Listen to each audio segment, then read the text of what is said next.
વિદ્યાર્થી મિત્રો, અરવિંદ ભોજાણી તમારું માનવ ક્લાસીસમાં ફરી હાર્દિક સ્વાગત કરું છું। ચાલો વિદ્યાર્થીઓ, હું તમારા માટે વિજ્ઞાનની અંદર ભૌતિક વિજ્ઞાન વાળા સેક્શનની અંદર તમારા માટે એક ચેપ્ટરના મોસ્ટ એમપી પ્રશ્નો લાવ્યો છું, જે ચેપ્ટરનું નામ છે માનવાક અને રંગબેરંગી દુનિયા। બરોબર, તો આ ચેપ્ટરમાંથી હું તમને મોસ્ટ એમપી પ્રશ્ન તમને હું કહેવા માંગુ છું, કઈ રીતના વાંચવાનું, કઈ રીતના લખવાનું છે, કઈ રીતના તમારે સમજવાનું છે। તો એ વસ્તુ જો તમારે શીખવી હોય તો ફરજિયાત આપણી ચેનલને સબસ્ક્રાઇબ કરો, લાઈક કરો અને વધુમાં વધુ શેર કરો કે જેથી એ લોકોને પણ આ બધી વસ્તુનો કોન્સેપ્ટ ક્લિયર થાય। બરોબર, અને જો કોન્સેપ્ટ ક્લિયર થઈ જતો હોય તો જેમ બને તેમ આ વસ્તુ શેર કરો અને આપણા લેટેસ્ટ વિડિયો માટે આપણી ચેનલ ઉપર બન્યા રહ્યો। ચાલો, તો હવે આપણે વિડિયો ચાલુ કરશું। ચેપ્ટર નંબર 10 માનવાક અને તેની રંગબેરંગી દુનિયા, મોસ્ટ એમપી 4 3 2 માર્ક્સ ના ક્વેશ્ચન। તમને થતું હશે કે 4 કેમ લખ્યું, 4 માર્ક નો તો પ્રશ્ન નથી આવતા, તો કરવાનું શું? હવે અહીંયા જો મેં ઘણા બધા પ્રશ્ન લખ્યા છે જે 3 માર્કમાં પૂછાઈ શકે એમ છે। બરોબર, હવે પહેલો પ્રશ્ન તો આપણો જે છે તમારા નવનીની અંદર ફ્રન્ટ પેજ ઉપર જે આવતો હોય, માનવાકની નામ નિર્દેશવાળી સરળ રેખાકૃતિ દોરી તેના મુખ્ય ભાગોના કાર્ય સમજાવવાના છે। હવે તમને થતું હોય છે આ મુખ્ય ભાગો એટલે શું, સમજાતું નથી, તો શું કરવાનું? તો કઈ નહીં કરવાનું, બધાય ભાગના નામ બધાય ભાગની ટુકડો ફટાફટ લખી નીકળી જાઓ, કાઈ લપચપ નહીં કરવું। હવે તમને એમ થતું હોય છે કે હરમિત સાહેબ શું બોલી ગઈ, બધાય કેવડું મોટું છે। તો વિદ્યાર્થીઓ, તો જે વાત સાચી છે એ હું તમને કહું છું, બરોબર, એમાં કઈ ખોટું છે નહીં, એટલે લખવું તો પડશે ફરજિયાત જો આવી રીતના પૂછાવું તો। બરોબર, ચાલો, લઘુ દ્રષ્ટિની ખામી એટલે શું, તેનાથી થવાના કારણો અને તેને કેવી રીતના નિવારી શકાય તે આકૃતિ દ્વારા સમજાવો।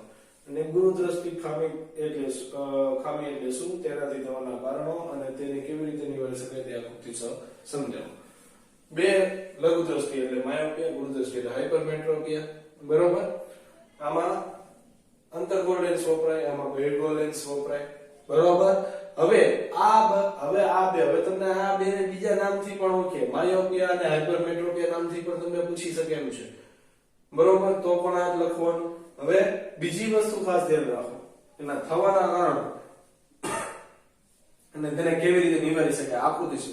હવે કરવાનું શું તમારે આકૃતિમાં, તો આકૃતિમાં એને એક આકૃતિ દોરવાની ખામી હોય અને બીજી આકૃતિ તમારે દોરવાની ખામીના નિવારણ વાળી આકૃતિ। બરોબર, એ બે આકૃતિ આ જ્યારે લખો એટલે એની નીચે એક્ઝેક્ટ ખામી વાળી આકૃતિની આકૃતિ દોર નાખવાની, અને આ જ્યારે લખો બરોબર ત્યારે તમારે એક્ઝેક્ટ ખામીના નિવારણ વાળી આકૃતિ તમારે દોરવાની રહેશે, જે આ વિદ્યાર્થીઓને કોઈ વિદ્યાર્થીને ખબર નથી હોતી। કેમ?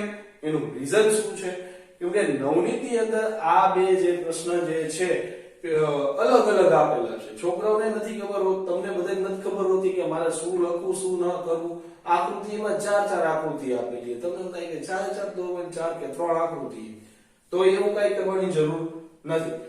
એક ખામી વાળી આકૃતિ દોરો ને ખામીના નિવારણ વાળી આકૃતિ, આ બે દોરશો એટલે ચાલશે, બાકી બીજું કઈ દોરવાની તમારે જરૂર નથી।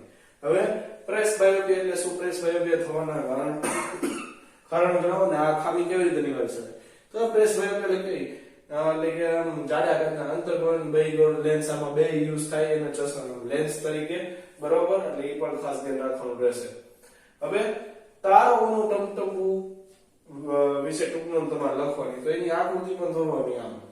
બરોબર, આની આકૃતિ 4 માર્કમાં દોરવાની, એટલે ધ્યાન રાખવાનું। અને બહુ સારામાં સારો પ્રશ્ન છે અને પૂછાઈ શકે એવો પ્રશ્ન છે। વહેલો સૂર્યોદય અને મોડો સૂર્યાસ્ત થવાનું કારણ, હવે જો તમને 3 માર્કમાં પૂછે તો આની આકૃતિ દોરવાની કાંઈ જરૂર નથી। હું પહેલા જ કહી દઉં છું, કાંઈ જરૂરિયાત નથી। બરોબર, જો તમે ચોખવટ પાડો તો તમારે દોરવી પડશે, અને આ પ્રશ્ન પણ મોસ્ટ એમપી, અને આ પ્રશ્નને એને બીજી ગમે તે નામથી પૂછી શકે એમ છે। તમે તમારા અસાઇનમેન્ટના પ્રશ્નપત્રની અંદર તમે જોશો તો આ પ્રશ્ન બીજા નામેથી દીધેલો છે। આ વાતનું ખાસ ધ્યાન તમારા લોકોને રાખવાનું છે, એટલે એનો મતલબ એ કે આ પ્રશ્નનું મથાળું પણ બદલી શકે એમ છે। બરોબર, હવે કાચના પ્રિઝમની મદદથી પ્રકાશનું વિભાજન, આ એક પ્રયોગ છે। જ્યારે પ્રિઝમ આપેલો હોય એમાંથી કિરણ પસાર થાય તો એમાંથી 7 અંગોનું વિભાજન થાય છે ઈ વાળો પ્રયોગ છે બરોબર. તો એટલે કે તમારા નોની અંદર શ્વેત પ્રકાશનું વિભાજન વાળું લખેલું છે ઈ પણ એક ને આ એક બે એક જ થયા બરોબર. તો આ વસ્તુનું પણ ખાસ ધ્યાન તમારે રાખવાનું છે. આ એક્ઝામનો પ્રયોગ છે જે 4 માર્કની અંદર પૂછાઈ શકે એમ છે બરોબર. આ થયા 4 અને 3 માર્કમાં. 4 માર્કમાં પૂછી શકે એવા પ્રશ્ન છે, 3 માર્કમાં પૂછી શકે એવા પ્રશ્ન છે બરોબર. તો એટલે મેં 4 અને 3 બે મિક્સ મેં લખી દીધા છે. નહીંતર અલગ અલગ લખું તો અલગ અલગ આખું બોર્ડ ભરાઈ જાય છે બરોબર. હવે 2 માર્કના પ્રશ્ન. હવે 2 માર્કના પ્રશ્નમાં શું ધ્યાન તમારે રાખવાનું? સમજાવો ગ્રહો કેમ ટમટમતા નથી. આ પ્રશ્ન તો પૂછાય છે ઘણી વાર. તમારી નિશાની ટેસ્ટમાં પણ પૂછી લીધો હોય છે. વાતાવરણીય વક્રીભવનને આધારિત થતી ઘટનાઓ તમારે જણાવવાની છે, ઈ પણ પૂછાય છે. હવે આ જે 3 પ્રશ્ન જે છે આ 4 ઈ આના જ છે. જો તમને આ પ્રશ્ન ન પૂછે એની જગ્યાએ તમને એમાંથી આ બીજા 3 પ્રશ્ન પણ અલગ અલગ રીતે પણ પૂછી શકે કે ટૂંકનો લખો નેત્રપટલ, ટૂંકનો લખો ને રેટિના. હવે અથવા કેમ લખ્યું? કેમ કે નેત્રપટલ ને રેટિના પણ કહેવામાં આવે છે. અને ટૂંકનો લખો નેત્રમણી અથવા ટૂંકનો લખો સ્ફટિકમય લેન્સ. નેત્રમણીને સ્ફટિકમય લેન્સ પણ કહેવામાં આવે. અને ટૂંકનો લખો કીકી. આ પણ પૂછીએ છે બરોબર.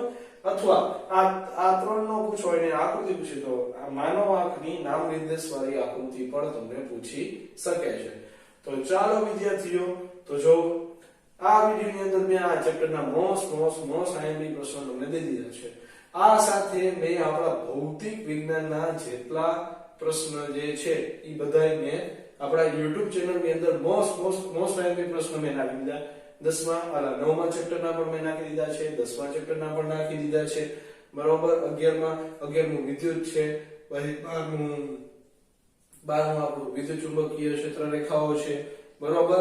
અને 13મું આપણું પર્યાવરણ છે બરોબર. એટલે ઈ તો બાયોલોજી સેક્શનમાં આવશે. પણ ભૌતિક વિજ્ઞાનના જે તમને ડિફિકલ્ટી જે છે બરોબર એ બધાય મેં તમને આ પ્રશ્નો મેં બધાય નાખી દીધા છે. આ વાંચી લ્યો એટલે તમને આવડી જશે ને આમાંથી પ્રશ્ન પૂછાશે ઈ 100% 100% ગેરંટી બરોબર.